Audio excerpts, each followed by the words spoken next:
안녕하세요. 뉴일램프 제로노 산다입니다. 자, 오늘은 많은 분들이 좀 궁금해 하시는 거, 손에 대한 얘기 좀 해볼까요? 자, 첫 번째로, 손은 왜 빨리 안 나갈까요? 이런 분들 많이 계시죠? 나는 걸을만은 한데, 나 걷는 건 좀 잘하는데, 손은 전혀 움직이질 않아요. 나는 왜 다리는 이렇게 회복이 빠른데, 손은 이렇게 회복이 느린 걸까? 자, 여기서 첫 번째로, 손은 굉장히 좀 복잡해요. 우리 이제 그 홈클루스라는 이제 그 표본이 있는데, 손은 우리 굉장히 많은 감각세포들이 집합되어 있는 곳이에요. 굉장히 예민한 곳이란 말이죠. 자, 뭐 다리에 비해서는 손이 훨씬 더 예민해요. 그래서 이제 그거를 이제 그 감각을 이제 분포한 거를 이제 좀 삶의 형상을 만들었을 때, 손과 입과 머리는 굉장히 크고, 뭐 다리 나머지 부분이 굉장히 작고, 이거는 감각에 대한 얘기인데, 이런 식으로 좀 이제 그려져 있는 것도 있어요. 자, 이제 그 그림은 그죠? 이런 식으로 이런 식으로 나타납니다. 그만큼 손은 굉장히 복잡한 구조로 되어 있다는 게 첫 번째인데, 이제 그런 신경학적인 얘기를 하게 되면 너무 어렵고 복잡하니까 조금 더 쉽게 좀 풀어가지고 설명을 해보도록 하겠습니다. 먼저 첫 번째로, 다리는 이 고관절이죠. 고관절은 이제 골반이 딱 있고, 그 다리 뼈의 머리가 쏙 들어가 있어요. 말 그대로 이제 볼 앤 소켓 안에 공이 쏙 들어가 있고, 이 가운데 굉장히 단단한 인대로 몸이 고정이 되어 있어요. 그러다 보니까는 안 빠져요.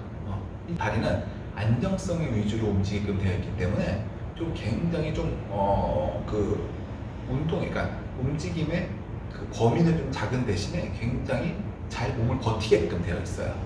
팔은 그 반대로 날개뼈가, 우리 팔은 몸통에 붙어 있는 게 아니에요. 팔은 날개뼈에 붙어 있고, 날개뼈가 몸에 붙어 있어요. 그러니까 이제 그 날개뼈에 살짝 걸쳐져 있는 구조라고 생각하시면 돼요. 여기서 이제 근육이 얘를 감싸가지고 이제 매달고 있다, 이렇게 생각하시면 돼요. 그런데 이제 우리가 마비가 되다 보니까 근육이 늘어지게 되죠. 그러면서 이제 여기서 쓱 미끄러져 내려오는 것이 이제 아탈구, 팔이 좀 빠져 있는 그런 이제 증상이 나타나기도 하는데, 그게 왜 이렇게 팔은 불안전한 구조로 되어 있냐면은, 우리 움직임의 범위를 크게 가져가기 위해서 불안전한 구조가 되어 있어요. 너무 안정적인 구조로 되어 있으면 팔이 그만큼 좀 적게 움직일 거예요. 그래서 팔은 많이 움직이고 좀 범위를 크게 움직이는 것이 목적이기 때문에 굉장히 불안하게 달려 있어요. 그 첫 번째가 안정성에 대한 문제예요. 다리는 아까 말씀드린 구조 자체가 굉장히 안정적으로 되어 있기 때문에 좀 회복이 빠른 편인데, 팔은 일단 불안해. 그냥 매달려 있어. 그러다 보니까 안 낫는 것이 이제 첫 번째 이유가 되겠죠. 자, 두 번째 이유는, 제가 지금 앉아있죠? 이 앉아있는 상태로도 하지에는 힘이 들어가는 거예요. 근전도 재보면 이렇게 앉아있는 자세만 해도 다리에 힘이 들어가게 돼 있어요. 즉 뭐냐면, 우리가 누워있는 시간을 제외하면 항상 다리에 힘이 들어가 있다는 거예요. 근데 팔은 매달렸다고 그랬잖아요. 매달렸기 때문에 우리가 일부러 운동하지 않으면 힘이 들어갈 일이 없어요. 즉 절대적으로 운동이 되는 시간 자체가 부족하다는 거예요. 내가 아무리 열심히 한다 해도 뭐 하루에 한두 시간 열심히 한다고 쳐요. 24시간 중에 한두 시간이에요. 다리는 누워있는 시간, 예를 들어 자는 시간은 좀 많이 잔다 쳐서 10시간 잔다 치면은 14시간 동안 다리 운동이 되고 있는 상황인데, 팔은 내가 아무리 열심히 운동을 해봐야 한두 시간이 하는 거죠. 즉 절대적인 시간 자체가 부족하다는 거예요. 자, 세 번째, 또 이런 분들 계시죠? 나는 쥐는 거는 되는데 펴는 게 안 돼. 왜 그럴까? 난 쥐는 건 잘 돼요. 근데 펴는 게 안 돼. 이렇게 말씀하시는 분들 계시는데요. 아니에요. 쥐는 것도 안 돼요. 쥐는 것도 안 되는데, 경직으로 인해서 쥐어지는 것이 마치 내가 내 힘으로 쥔다고 이렇게 착각을 하시는 분들 계세요. 아닙니다.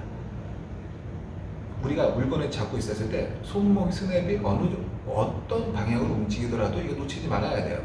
그게 내 힘이에요. 그런데 아니죠. 뭐 잡고 손목이 움직이게 되면 쑥 빠져버려요. 경직으로 들어온 거지, 그거는. 자, 쥐는 게 잘 돼야 피는 게 됩니다. 자, 발은, 특히 발목은 90도가 아니죠. 0도죠. 0도인데, 우리가 이제 수직으로 고정만 되어 있어도 걷는 데는 크게 제한이 없단 말이에요.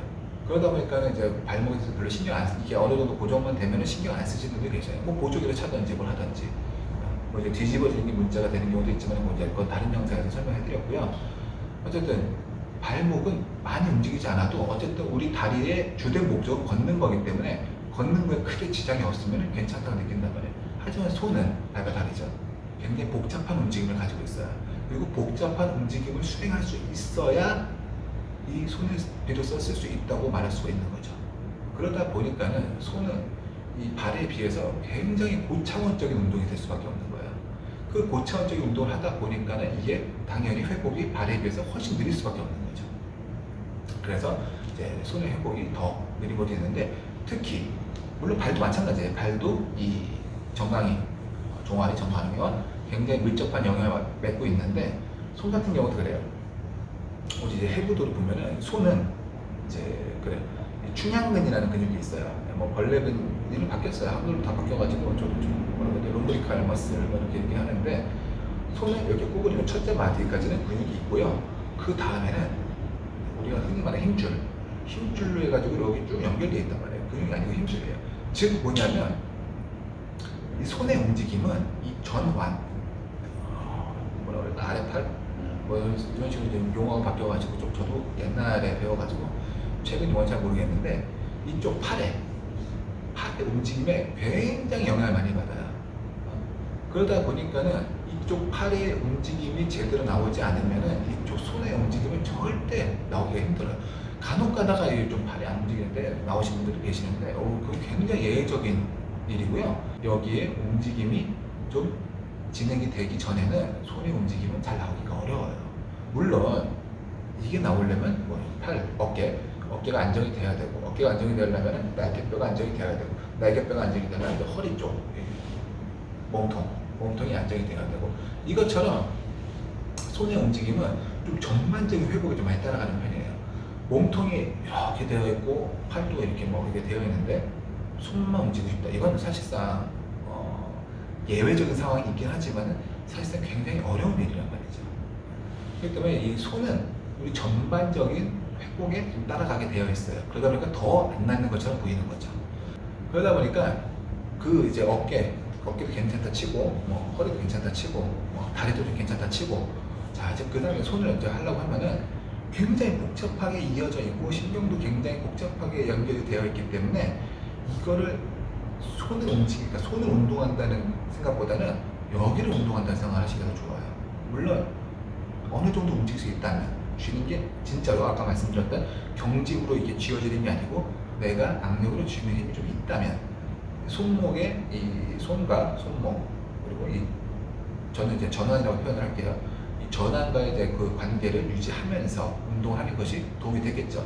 그거는 나중에 말씀드리도록 하고, 어쨌든 자, 그래서 오늘 이제 좀 얘기했던 걸 정리하자면은, 첫 번째로는 복잡한 신경 이런 거는 이제 좀 넘어가고, 첫 번째로는 먼저 다리에 비해서 굉장히 팔은 불안전한 구조로 되어 있다. 그렇기 때문에 다리에 비해서 팔이 더 회복이 느릴 수밖에 없다.